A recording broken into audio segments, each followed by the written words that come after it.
Hi, I'm Kristin Omdahl and welcome to my studio. In this video, I'm going to show you some tips and tricks for making one of my patterns. Let's get started. This is the Blake Easy Crochet Motif Sampler Afghan. This is an easy Afghan project that is also portable. Make each square individually and then join them all together at the end. The 6 motif squares work up very quickly. Have fun mixing and matching the colors of your choice. You will need number 5 bulky weight yarn. I used Be So Easy yarn in colors cream, lavender, teal, raisin, goldenrod, cornflower, and putty. And you will also need a size L11 or 8mm crochet hook. This is a 7-part video series. There will be 1 video each for the 6 different motif designs, and then the 7th video will be how we assemble them together. You can find all 7 videos together in a playlist that is linked in the video description, along with links for the pattern and Be So Easy yarn. When you're ready to assemble your squares, you want to join the squares by holding 2 together, wrong side to wrong side, and work a row of single crochet loosely through both layers. So here's a wrong side and a wrong side. So we'll let those wrong sides touch. And now each of the motifs, no matter which motif A, B, C, D, E, F, no matter which one you pick up, they all have the same exact number of stitches along their final round so that these can easily be crocheted together. I'm going to use a contrast color. I'm using bisque for the motifs, and I'm going to use black for my joining round just so you can see the contrast of what we are doing. But you could do this all in one color. You could do this in multicolors like in the original Afghan. I just thought it would be easier for you to see what I'm doing by joining it with a contrast color. So I'm going to work 1 single crochet in each stitch and each chain space across. So these 2 chain 3 spaces, I'm going to single crochet into both of them together, then single crochet into the next double crochet on both motifs. And we're going to single crochet through the next double crochet on both motifs all the way across. Just want to work loosely. I would try to not work too tight doing this round or doing this row.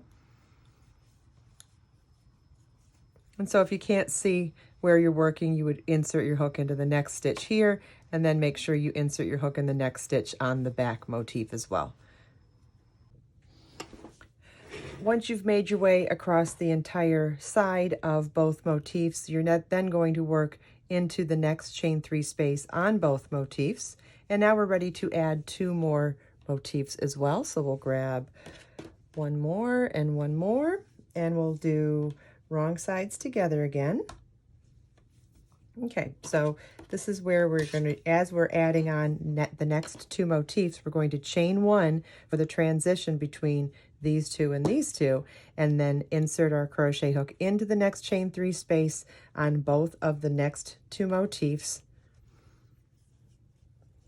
and single crochet. And then repeat exactly as we did for these 2 motifs as we did across here. 1 single crochet in each double crochet across, and then 1 single crochet in the next chain 3 space on both. And as we continue to add motifs, we'll work a chain 1 in the transition before the next set of motifs. Once you've joined all your motifs in one direction, you want to open up your work and then turn it so that we can now crochet our motifs together in the opposite direction. So we're going to do this the same way we did in the other direction. We're going to fold our motifs with wrong sides together, like that, and join our yarn into the first chain 3 space on the first 2 motifs to join together in the chain 3 space. So we'll single crochet through both chain 3 spaces, then single crochet through the next double crochet on both motifs together, and work that all the way across to the next chain 3 corner.